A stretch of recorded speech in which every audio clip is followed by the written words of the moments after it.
पुष्पक विमान में बैठकर जब श्री रामचंद्र जी जा रहे थे तो हनुमान बोले,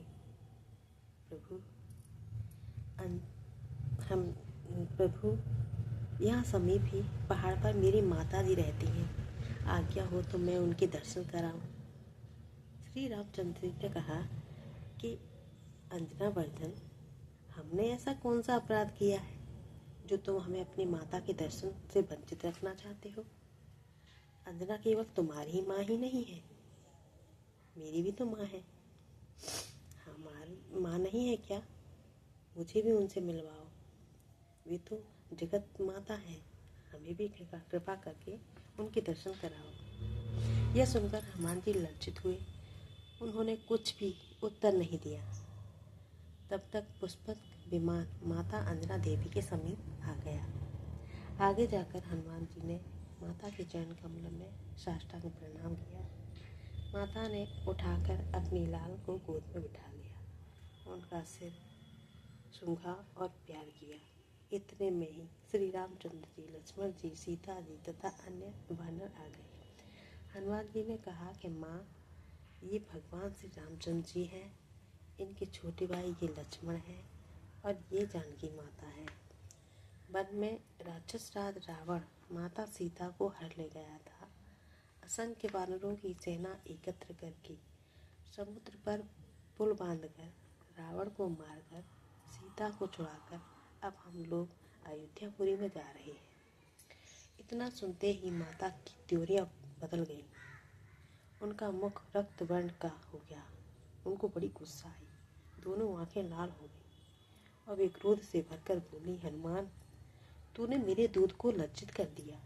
अरे मूर्ख, इस छोटे से कार्य के लिए श्री रामचंद्र जी को इतना कष्ट सहन करना पड़ा। तूने तो मेरा दूध पिया था। अरे तू अकेला जाकर उस राक्षस राज को पकड़ लाता, नहीं तो उसे लंकापुरी सहित उखाड़ लाता, रावण को मच्छर की भांति मसल डालता। तूने मेरे दूध को लज्जित कर दिया, धिक्कार है तुझे। ऐसा कहकर माता ने हनुमान जी को गोदी से नीचे फेंक दिया। तब श्री रामचंद्र जी ने माता को प्रणाम करके कहा, माता, तुम्हारा पुत्र सब कुछ करने में समर्थ है। वह अकेला ही रावण को मार सकता था, वह अकेला ही लंका में उखाड़कर समुद्र में डुबो सकता था।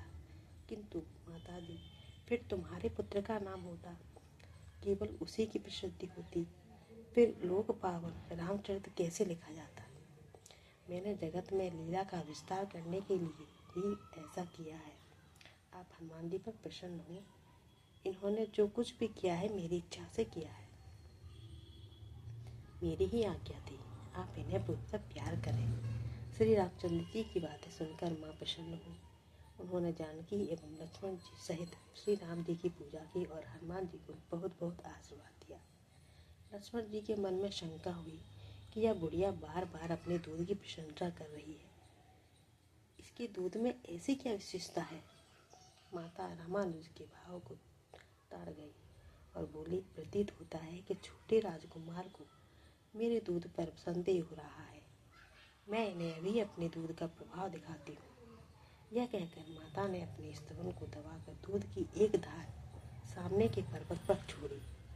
दूध की धार पड़ते ही पर्वत फट गया और यह देखकर सभी आश्चर्यचकित हो गए। तुरंत माता की आज्ञा लेकर सब लोग विमान पर चढ़कर प्रयागराज में भगवान श्री भरद्वाज के आश्रम पर पहुँचे।